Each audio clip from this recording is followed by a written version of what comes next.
बिस्मिल्लाहिर्रहमानिर्रहीम अस्सलाम वालेकुम। डियर स्टूडेंट्स, उम्मीद है कि आप सब खैरियत से होंगे। My name is Adeel Mehboob, I am lecturer of computer science.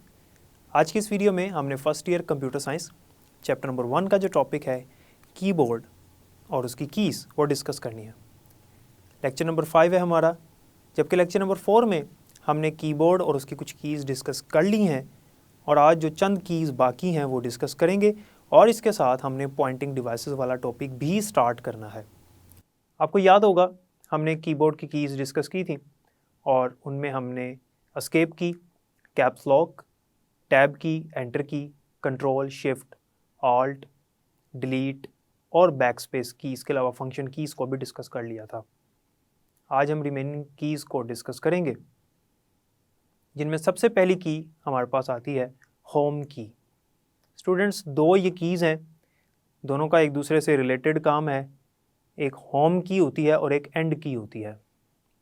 Home की के ज़रिए से अगर हम टेक्स्ट एडिटर सॉफ्टवेयर्स में मौजूद हैं और हम कुछ टाइपिंग कर रहे हैं तो जिस लाइन में मेरा ब्लिंकिंग कर्सर मौजूद है उस लाइन के बिल्कुल शुरू में अपने कर्सर को लेकर जाने के लिए हम किसका यूज़ करते हैं? होम की का यूज़ करते हैं। यानी होम की को प्रेस करने से हम अपने कर्सर को लाइन के बिल्कुल स्टार्टिंग में ले जाते हैं और एंड की का बटन अगर हम प्रेस करें तो इसके ज़रिए से हमारा कर्सर उस लाइन के बिल्कुल लास्ट पे आ जाएगा। और लाइन कहाँ पर एंड होती है? जहाँ पे फुल स्टॉप होता है। ये रूल होता है ना इंग्लिश का, अभी उर्दू में भी ऐसे होता है कि जहाँ पर डॉट लगाया जाता है वो लाइन की एंडिंग होती है, इख्तिताम होता है। तो एंड की के ज़रिए से उस लाइन के एंड पे, जबकि होम की के ज़रिए से उस लाइन के बिल्कुल शुरू में हमारा कर्सर मूव करता है। इसके अलावा इन दोनों कीज़ के ज़रिए से हम बिल्कुल पेज के टॉप पर भी जा सकते हैं अगर टेक्स्ट एडिटर सॉफ्टवेयर नहीं है, और पेज के बिल्कुल लास्ट पर भी आ सकते हैं अगर टेक्स्ट एडिटर नहीं है। अगर टेक्स्ट एडिटर है तो जिस लाइन में हमारा कर्सर मौजूद है उस लाइन के शुरू में लेकर जाने के लिए अपने कर्सर को होम की, जबकि लाइन के एंड पे लेके आने के लिए एंड की का इस्तेमाल करते हैं। ये हो गई हमारी एंड और होम की। Scroll lock. स्क्रॉल लॉक एक ऐसी की है जिसके ज़रिए से हम अपने पेज को अप एंड डाउन मूव कर सकते हैं with the help of cursor control keys. जी हाँ, इसको समझिएगा ज़रा ध्यान से। स्क्रॉल लॉक जिस तरह कैप्स लॉक होता है, उसको एक दफ़ा प्रेस करते हैं, कैप्स लॉक ऑन हो जाता है और कीबोर्ड पर लाइट ऑन हो जाती है जो ये इंडिकेट करती है कैप्स लॉक ऑन है। सेम इसी तरह से स्क्रॉल लॉक के लिए भी कीबोर्ड पे एक लाइट होती है। स्क्रॉल लॉक का जब हम बटन प्रेस करते हैं वो लाइट ऑन हो जाती है जो कि ये इंडिकेट करती है कि स्क्रॉल लॉक ऑन है। स्क्रॉल लॉक के ऑन होने से क्या होता है कि जब हम अपने एरो कीज़ को यूज़ करेंगे अप एंड डाउन तो हमारा जो ब्लिंकिंग कर्सर है वो मूव नहीं करेगा। ब्लिंकिंग कर्सर कौन सा? जो टेक्स्ट एडिटिंग में हम टाइपिंग कर रहे हैं तो ब्लिंकिंग कर्सर होता है ना वर्टिकल, जो ये बताता है कि हमने कहाँ से लिखना है। हमारे मोबाइल फ़ोन्स में भी होता है मैसेज टाइप करते हुए। तो जब हम स्क्रॉल लॉक ऑन करेंगे और एरो कीज़ का इस्तेमाल करेंगे अप एंड डाउन तो हमारा कर्सर मूव नहीं करेगा, page up and down move करेगा। ये स्क्रॉल लॉक का काम है। नेक्स्ट आती है हमारे पास cursor control keys, up down left and right. आपको याद होगा मैंने जब कीबोर्ड वाला टॉपिक स्टार्ट किया था लास्ट लेक्चर में, तब मैंने बताया था कि कीबोर्ड की कीज़ जो हैं वो 4 हिस्सों में डिवाइड की गई हैं, जिनमें एक हिस्सा होता है कर्सर कंट्रोल कीज़। इनको एरो कीज़ भी कहते हैं और इनको हम नेविगेशन कीज़ भी कहते हैं। याद रखिएगा कि इन कीज़ के ज़रिए से हम अपने कर्सर को, जो ब्लिंकिंग कर्सर होता है, उसको up down left and right move कर सकते हैं। ऊपर वाली लाइन में जाने के लिए, नीचे वाली लाइन में जाने के लिए अप एंड डाउन का बटन प्रेस करते हैं, cursor up and down arrow की। और एक करैक्टर अगर हमने राइट साइड पे जाना है तो हम राइट एरो प्रेस करते हैं, और एक करैक्टर अगर हमने लेफ्ट साइड पे जाना है तो हम लेफ्ट एरो प्रेस करते हैं। ये होती हैं कर्सर कंट्रोल कीज़, जिनको नेविगेशन कीज़ या एरो कीज़ भी कहा जाता है। नेक्स्ट आती है हमारे पास इंसर्ट की। इंसर्ट की भी टॉगल की है। अब टॉगल की क्या होती है, इसके लिए आपको प्रीवियस लेक्चर याद होना चाहिए, क्योंकि जब मैंने आपको कैप्स लॉक की पढ़ाई थी तब मैंने आपको बताया था कि what is the meaning of toggle. Toggle का मतलब होता है दो स्टेट्स, दो मोड्स या दो हालतों के दरमियान में स्विच करना। जैसे मैंने आपको एग्जांपल दी थी कि हम लाइट के बटन के ज़रिए से लाइट को ऑन और ऑफ करते हैं। ये दो स्टेट्स हैं लाइट की, या तो लाइट ऑन होती है या ऑफ होती है। तो हम बटन को यूज़ करते हैं टॉगल करने के लिए between on end of state of the light. इसी तरह से हम इंसर्ट की को यूज़ करते हैं अपने टाइपिंग मोड्स को चेंज करने के लिए। जब हम टाइपिंग कर रहे होते हैं टेक्स्ट एडिटर सॉफ्टवेयर्स में, तो हमारे पास दो मोड्स होते हैं, दो हालतें होती हैं टाइपिंग की। एक मोड होता है इंसर्ट मोड और दूसरा मोड होता है ओवरराइट मोड। ओवरराइट मोड को ओवरटाइप मोड भी कहते हैं, ओवरराइड मोड भी कहते हैं, या एफएक्स मोड भी कहते हैं। ये चार नाम हैं दूसरे मोड के। पहला मोड क्या था? Insert mode. दूसरा मोड है ओवरराइड, ओवरटाइप, ओवरराइड या फिर एफएक्स मोड। इसके चार नाम हैं। अब इंसर्ट मोड क्या होता है और ओवरटाइप मोड क्या होता है, इसको समझिएगा ज़रा। इंसर्ट मोड ऐसा मोड होता है जिसमें जब हम टाइपिंग कर रहे हों और हम अपने कर्सर को बैक लेकर आए। फॉर एग्जांपल आप टाइपिंग कर रहे हैं, टाइपिंग करते करते आप रुक गए और अपने कर्सर को वापस एक दो करैक्टर्स पीछे लेकर आए। अब जब आप टाइप करेंगे तो नेक्स्ट जो करैक्टर्स हैं, यानी कर्सर के राइट साइड पे जो करैक्टर्स हैं, वो आगे आगे मूव करना शुरू कर जाएंगे। ऐसा अमूमन हम अपने मैसेजेस में भी करते हैं ना।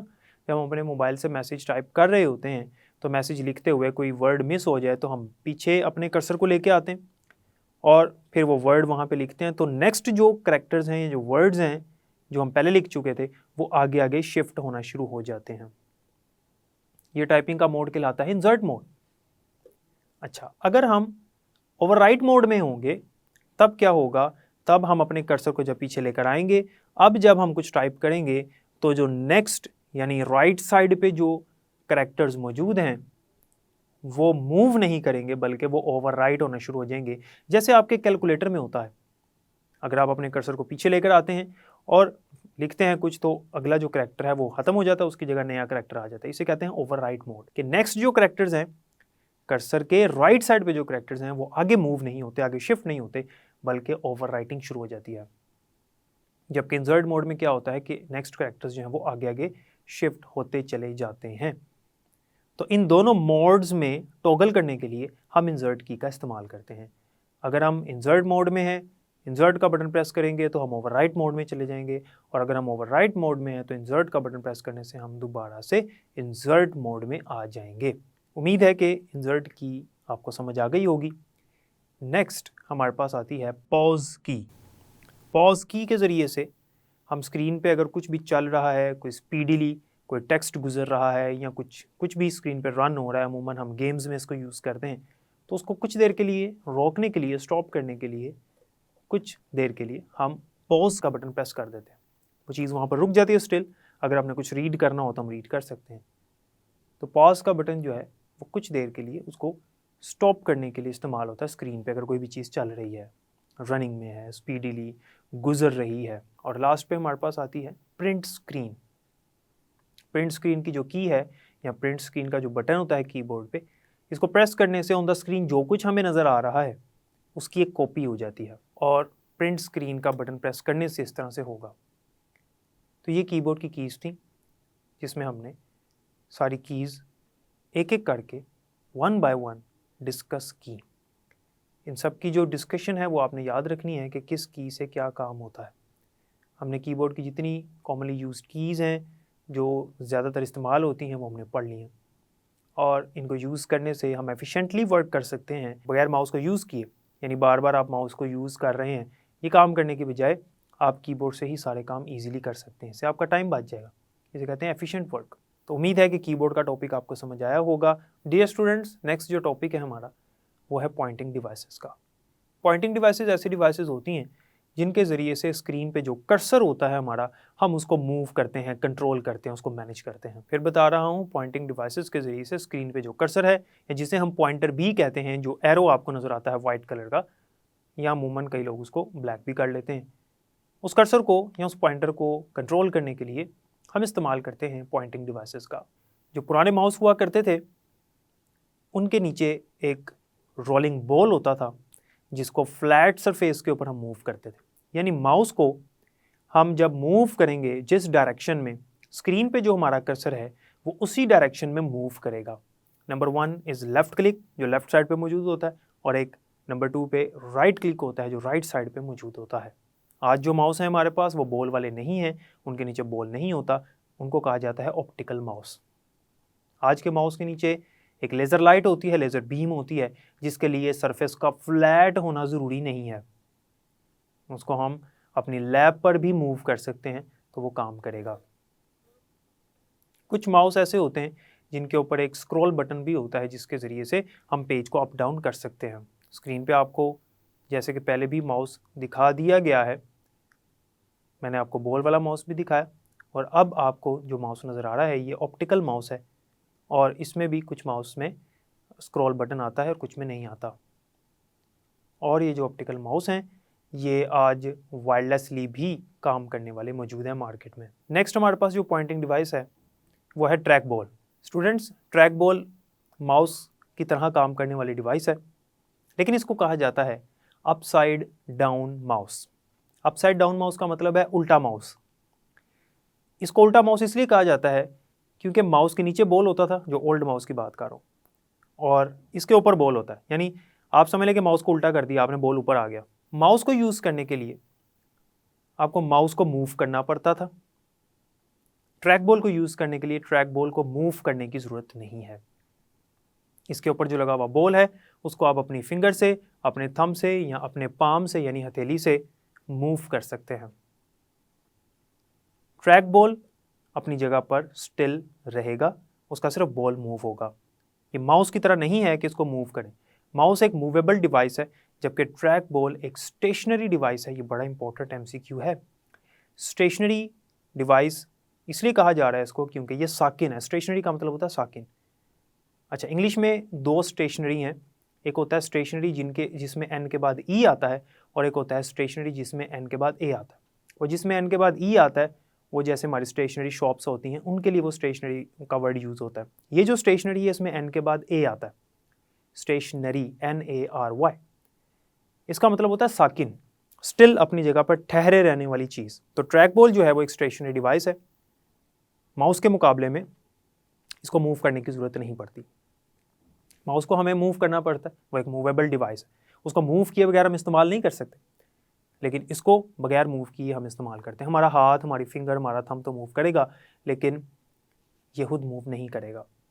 इसके ऊपर भी माउस की तरह दो बटन्स होते हैं जो लेफ़्ट क्लिक और राइट क्लिक वाला ही काम करते हैं। ट्रैक बॉल भी कुछ जगहों पर इस्तेमाल होने वाली पॉइंटिंग डिवाइस है। काम सारा वही है, सिर्फ इसकी बनावट में और इसकी वर्किंग में फ़र्क है। बाकी इसका जो काम है, इसका इस्तेमाल है, वो सेम वही है जो माउस का है, क्योंकि ये भी एक पॉइंटिंग डिवाइस है। ट्रैक बॉल के बाद नेक्स्ट हमारे पास जो डिवाइस है वो है जॉयस्टिक। डियर स्टूडेंट्स, जॉयस्टिक अमूमन गेम्स खेलने के लिए इस्तेमाल होता है। जॉयस्टिक को बनाया ही गेम्स खेलने के लिए गया है।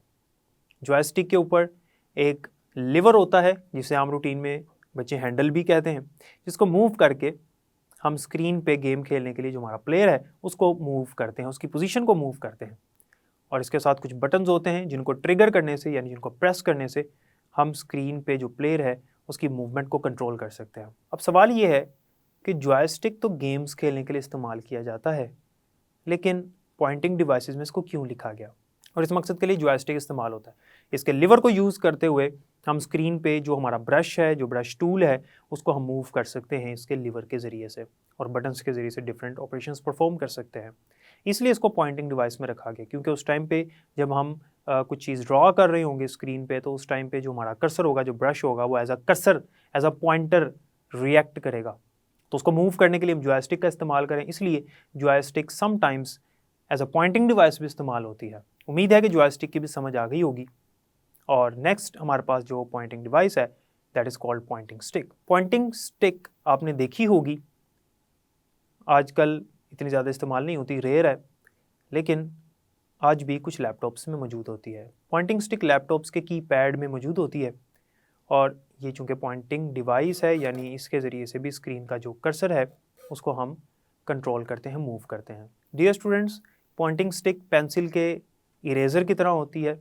जिस तरह पेंसिल के बैक साइड पे इरेज़र होता है, इस तरह से हमारे लैपटॉप के कीपैड के अंदर 3 बटन्स होते हैं, उनके दरमियान में ये लगी होती है, जिसको हम अपनी फिंगर से मूव करके, ये रहती अपनी जगह पे है, लेकिन फिंगर से जब हम इसको फोर्स करते हैं up side, down side, left side, right side, तो ये हमारे कर्सर को मूव करवाती है। ये बड़ा इंपॉर्टेंट MCQ है कि वो कौन सी 3 कीज़ हैं, वो कौन से 3 बटन्स हैं जिनके दरमियान में पॉइंटिंग स्टिक लगी होती है।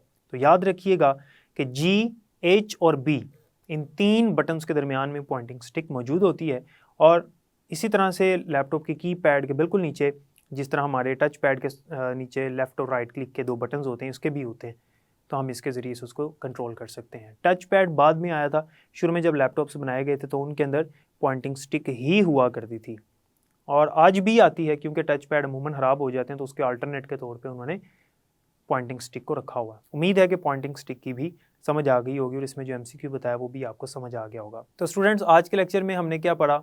आज के लेक्चर में हमने कीबोर्ड की जो रिमेनिंग कीज़ थी वो पढ़ी, जो रह गई थी लास्ट लेक्चर में, और इसके अलावा हमने पॉइंटिंग डिवाइसेस क्या होती हैं उनको डिस्कस किया।